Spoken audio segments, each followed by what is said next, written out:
Hola a todos, bienvenidos nuevamente. En esta ocasión vamos a hablar del síndrome de aspiración meconial. El síndrome de aspiración meconial se define como el distrés respiratorio que ocurre secundariamente a la aspiración intrauterina o intraparto de meconio, generalmente en el contexto de sufrimiento fetal y a menudo en recién nacidos a término o postérmino. Solo el 4 al 12% de los pacientes que nacen con líquido amniótico teñido de meconio desarrolla este síndrome. Su mortalidad oscila entre el 7 a 12% y puede generar complicaciones crónicas hasta en un 3% de los casos. Una vez aspirado el meconio, este genera efecto mecánico obstructivo, el cual disminuye la complianza pulmonar en unas áreas y atrapamiento aéreo en otras, lo que a su vez genera hipoxia,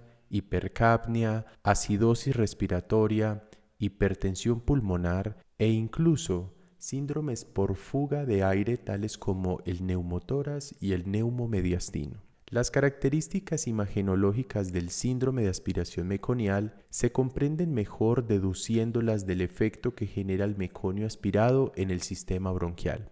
En este gráfico se representa muy bien todos los eventos fisiopatológicos desarrollados tras la aspiración meconial, y esta radiografía corresponde a un neonato de 2 días de edad con diagnóstico de síndrome de aspiración meconial, quien presentó líquido amniótico teñido de meconio y desarrolló distrés respiratorio severo que requirió ventilación mecánica. En primer lugar, el meconio en el interior del bronquio puede comportarse como un tapón que obstruye completamente y causa áreas de atelectasia, tal como lo podemos ver en este gráfico representado por áreas de hipoinsuflación pulmonar que en últimas generan atelectasias, y como lo podemos también ver en esta radiografía donde hay áreas radioopacas asimétricas que representan, entre otras cosas, áreas de atelectasia. Sin embargo, el meconio en el interior del sistema bronquial también puede comportarse como una válvula que permite la entrada de aire, pero no su salida.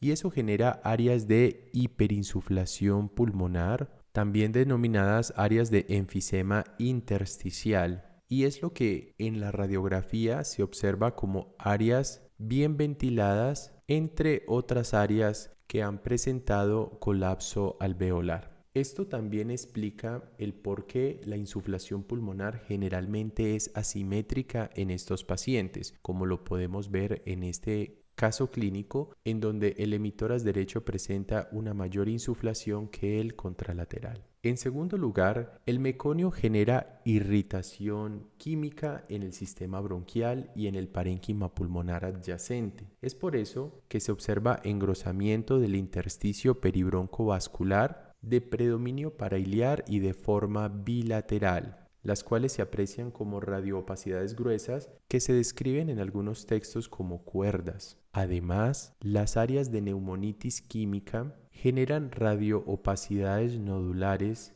parailiares de forma bilateral. En tercer lugar, el meconio aspirado inactiva el surfactante, agravando y aumentando las áreas de atelectasia y a su vez genera vasoconstricción pulmonar, lo que explica el desarrollo de hipertensión pulmonar persistente, que es en últimas la causa de mayor mortalidad en estos pacientes. La fuga o el escape de aire es una complicación frecuente en estos pacientes por el desarrollo de áreas focales de atrapamiento de aire en la pequeña vía aérea, por el efecto de obstrucción mecánica que genera el meconio. En consecuencia, el neumotórax y el neumomediastino son una complicación relativamente común en estos pacientes, tal como lo podemos ver en esta radiografía, en donde se identifica un neumotórax derecho y la presencia de aire que circunda la silueta cardiomediastínica y que corresponde a un neumomediastino.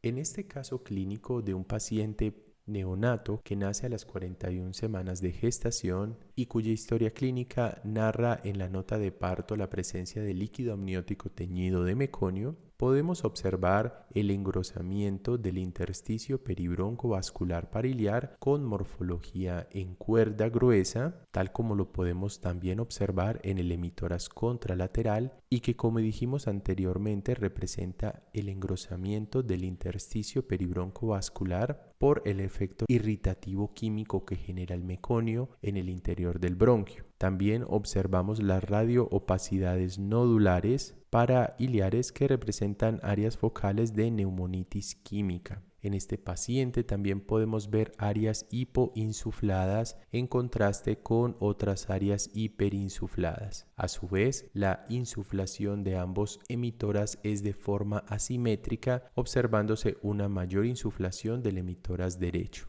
En este otro paciente de 40 semanas, cuya nota de parto también narra la presencia de meconio en el líquido amniótico, se observa, además de los hallazgos anteriormente mencionados de engrosamiento del intersticio peribroncovascular parailiar y de radioopacidades nodulares, además la presencia de aire circundando la silueta cardiomediastínica y que se extiende hacia el cuello, hallazgos que corresponden a un neumomediastino y a enfisema subcutáneo como extensión de este último. Como diagnósticos diferenciales del síndrome de aspiración meconial podemos plantear los siguientes. En primer lugar, la enfermedad por déficit de surfactante. Sin embargo, esta es una patología que generalmente se presenta en pacientes pretérminos, es decir, prematuros, y que se caracteriza por la presencia de radioopacidades granulares finas, como lo vemos en este caso clínico. También es importante plantear la posibilidad de una taquipnea transitoria del recién nacido, como lo estamos viendo en este caso clínico, la cual es una patología frecuente en pacientes nacidos por cesárea o en cuya nota de parto se narra una fase expulsiva acelerada y en la que generalmente no se narra la presencia de líquido amniótico teñido de meconio. Esta es una patología cuya evolución clínica es autolimitada y que generalmente revierte en las primeras 24 a 72 horas con la administración de oxígeno por cánula nasal y que en las imágenes se representa por la presencia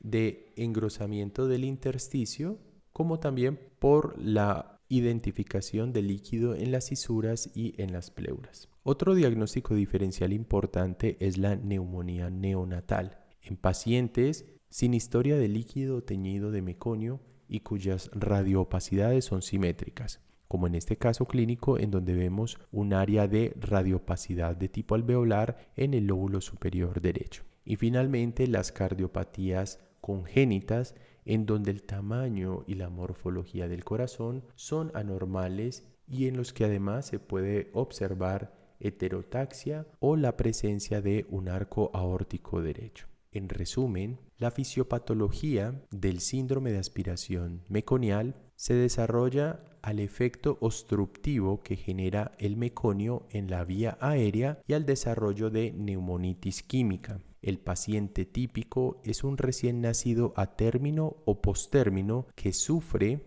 y cuya nota de parto narra la presencia de líquido amniótico con meconio. La historia clínica de estos pacientes es de una hipoxia que generalmente no corrige con la administración de oxígeno por cánula nasal, que evoluciona a hipercapnia y a acidosis respiratoria. Las características en imágenes son el aumento de la trama peribroncovascular parailiar y la presencia de radioopacidades nodulares parailiares, además de la posibilidad de desarrollar neumotórax o neumomediastino y esa característica tan frecuente en estos pacientes que es la hiperinsuflación asimétrica. Todos estos hallazgos radiológicos junto con una historia clínica compatible nos permiten plantear como diagnóstico diferencial principal el síndrome de aspiración meconial. Bueno, hasta aquí este video. Espero que haya sido de su interés. No olviden suscribirse al canal, dejarnos sus comentarios,